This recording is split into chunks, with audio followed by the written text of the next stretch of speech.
Hey everybody, Pastor Vern with your daily update for August 14th, 2020. We're about halfway through August. Can you believe that already? A lot of the schools started this week. Some will start on Monday. And so we're going to see how all that plays out in today's world. I know some of the kids are excited about getting back, and we just seem to have a lot of different scenarios going on depending on the community you live in. So we'll kind of see how all that's going to work out over the next few weeks. Today we're going to talk about the last of the of what we call the dual named chapters or books rather of the Bible. We're going to talk about First and Second Chronicles, and of the Old Testament anyway. In the New Testament, we have some multiples that have to do with letters written.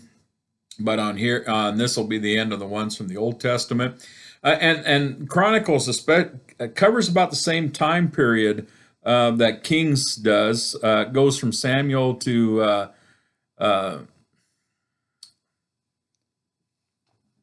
Zedekiah, and they includes David, Solomon, Jehoshaphat, several of the kings during that time period where there was kings as leaders in Israel or with the Hebrew people, and so you would think it's repetition, but it's not really repetition. The Greek translators, they called it the things omitted chapters, because basically it fills in some of the things that were not recorded in First Samuel, Second Samuel, First Kings, Second Kings.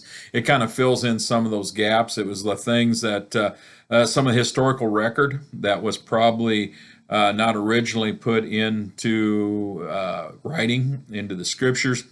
They believe that possibly Ezra had something to do with writing this book. He's actually, his book follows Chronicles, because of the style and the language that is used. That maybe Chronicles resembles so much of Ezra and Nehemiah that maybe they attribute some of the writing to his style and the way he would phrase things. So it's kind of a look back after a period of time to fill in the gaps of what is important with the kingdoms and that time period in the history of God and His people.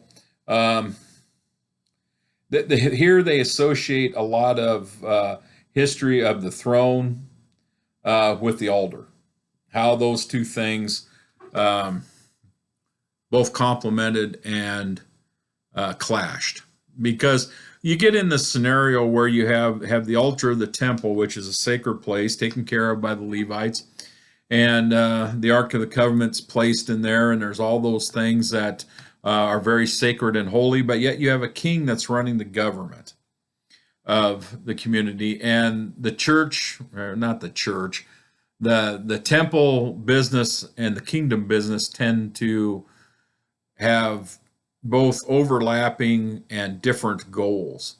And so this kind of throws out some of the things that, especially about Judea, this is mostly the kingdom of Judea. Remember, Israel is broken into two kingdoms at this time. You have Israel and Judea are separate kingdoms, even though they're all considered Hebrew nation. And so this one takes more of Judea, in fact, almost completely concerned with Judea. And it's about the Lord's activities on behalf of His people and His judgments. Israel was, we have this Babylonian captivity time, and we see how God works into all those scenarios, and it ends up glorifying God in the end on how God, His rightful place is in the heart, the home, the church, and the nation. I think that's maybe one of the big lessons of Chronicles, is that God's place is in the heart, the home, the church, and the nation. When the nation decides that they have that want to have a strict division away from God, Judea suffers. When they find out that God is as much a part of the nation as he is the church or the individual, they have healing. So anyway, if that's a kind of a little bit of synopsis of First and Second Chronicles, next week we're going to get into some of the. I think we're going to move into some of the New Testament books and talk about them a little bit.